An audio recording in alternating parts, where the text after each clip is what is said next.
Hola, ¿cómo están? Continuamos con nuestro curso de Derecho Público. En este caso vamos a analizar el tema funcionarios públicos. Los funcionarios públicos son aquellas personas que trabajan para una entidad estatal. Están excluidos de este concepto aquellos trabajadores que lo hacen para las personas públicas no estatales y aquellos que trabajan para entidades estatales pero bajo contratos a término o contratos de arrendamiento de servicio o de obras. ¿Cuáles son las diferencias entre el funcionario público y el funcionario de la órbita privada? Bueno, el funcionario público se encuentra en una situación estatutaria. La fuente de las obligaciones están en reglas de derecho que describen en abstracto los derechos y obligaciones que cada categoría de funcionarios tendrá. Son designados mediante un acto unilateral de la Administración y en cualquier momento el Estado, por acto unilateral, podrá modificar las reglas estatutarias respecto a las condiciones de trabajo y a las remuneraciones de los trabajadores. En cambio, en la órbita privada, el funcionario privado se encuentra en una relación contractual con su empleador, una relación que es regida por el derecho laboral. ¿Cuál es el fundamento de los estatutos de los funcionarios públicos? Bueno, el fundamento es la necesidad de que la organización de la administración no se vea perturbada por la existencia de funcionarios con derechos adquiridos. Por ejemplo, que no tengan derecho a trabajar menos horas, que no puedan ser trasladados a determinado lugar, entre otras cuestiones. Se busca la uniformidad de condiciones de trabajo y se hace un estatuto global para que todos los funcionarios en su categoría y en su condición se encuentren en las mismas características. El acto de nombramiento de un funcionario es un acto condición en tanto se coloca a un sujeto en una situación preexistente.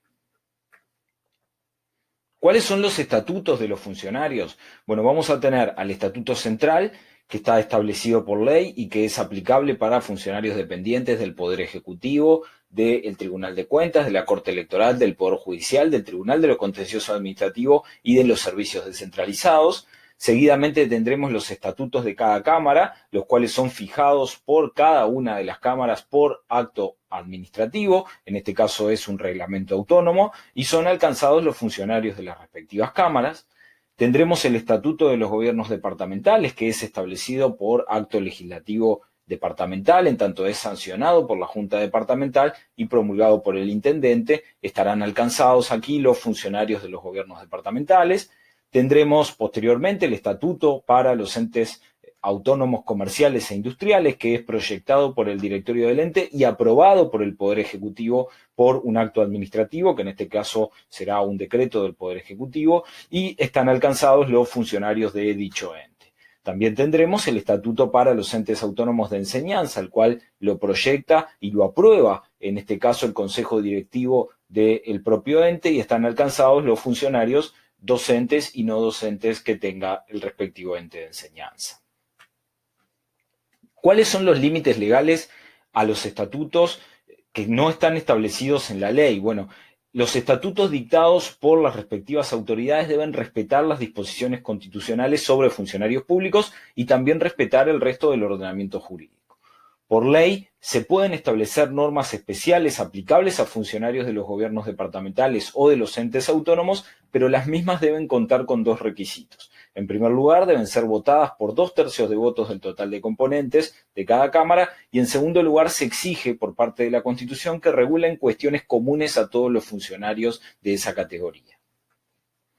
El artículo 61 de la Constitución establece que para los funcionarios de carrera, el Estatuto del Funcionario establecerá las condiciones de ingreso a la Administración, reglamentará el derecho a la permanencia en el cargo, el ascenso, el descanso semanal, el régimen de licencia anual y de enfermedad, las condiciones de la suspensión del traslado, sus obligaciones funcionales y los recursos administrativos. Los funcionarios de carrera tienen derechos adquiridos en aplicación de este artículo.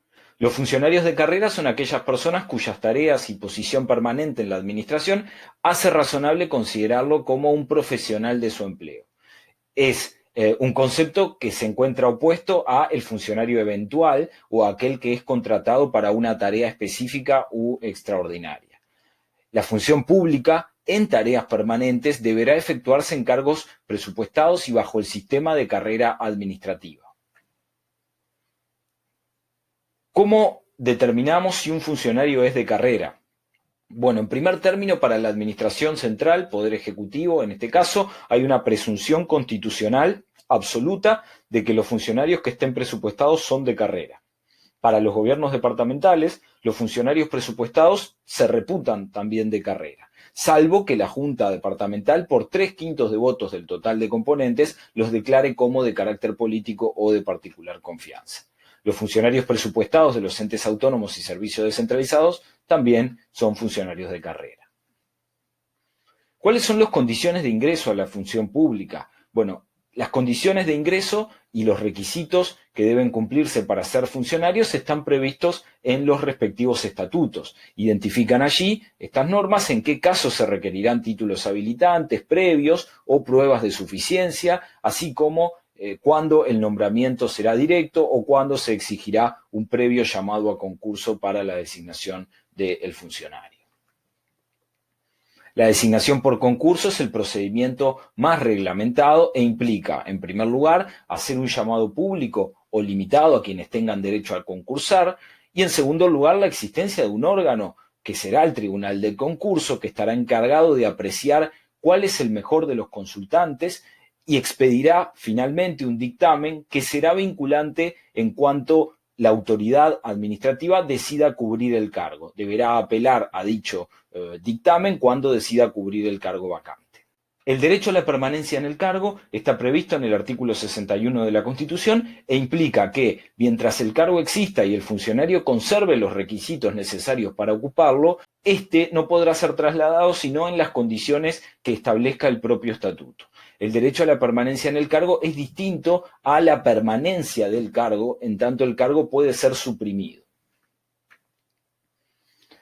¿Qué es el derecho al ascenso? Bueno, el derecho al ascenso es distinto al derecho a ascender. El derecho al ascenso implica la posibilidad de acceder a un cargo superior cuando se reúnan los requisitos para ello y que ese cargo superior no sea asumido por una persona de fuera de la organización. Se pretende que cuando un cargo quede vacante sea cubierto con los trabajadores de la propia organización que, en todo caso, concursarán a los efectos de identificar quién cumple los requisitos para ocupar dicho cargo. Si se decide proveer el cargo, que en este caso está vacante, se debe hacer con alguno de los funcionarios que tengan el derecho al ascenso a ese cargo. Tendremos 3 instancias importantes que son la designación, la aceptación y la asunción de funciones. La designación de la persona, en primer caso, acorde a el procedimiento establecido para ocupar el cargo previsto. En segundo lugar, tendremos la aceptación de ese cargo, que será expreso o tácito por parte de la persona designada. Y en tercer lugar, tendremos la asunción de funciones o toma de posesión del cargo. Respecto del tema funcionarios públicos, debemos también considerar otras cuestiones importantes. En primer lugar, el tema de la remuneración de los funcionarios públicos, la cual será en proporción al tiempo trabajado. En segundo lugar, tengamos presente que el Estado puede contratar servicios profesionales en régimen de arrendamiento de obra o de arrendamiento de servicio y esa persona no se incorpora como funcionario público, no está alcanzado por el Estatuto de los Funcionarios Públicos. También habrá otras formas de ingreso, como por ejemplo la accesión, que implica que el hecho de ocupar o tener un determinado cargo te implica o hace ocupar otro cargo en otro organismo. A su vez, la cesación del funcionario puede darse por fallecimiento, supresión del cargo o terminación del plazo del vínculo contractual. Por otro lado, la renuncia del funcionario podrá aceptarse o no podrá aceptarse dependiendo de en qué marco y en qué contexto se presenta la renuncia. En tanto, a veces puede no aceptarse la renuncia si se está investigando una determinada situación y si esa renuncia puede causar alguna frustración a la investigación que se está realizando.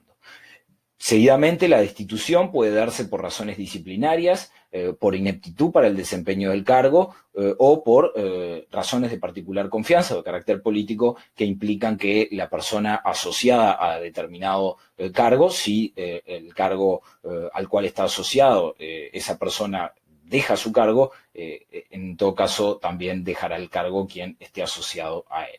La cesación por condena penal e inhabilitación para el desempeño de funciones públicas también implica tener que dejar, en este caso, el cargo de funcionario público. Recordemos también que está previsto en la Constitución la existencia de una oficina, que es la Oficina Nacional de Servicio Civil, que regula a todos los funcionarios de la Administración Central, entes autónomos y servicios descentralizados.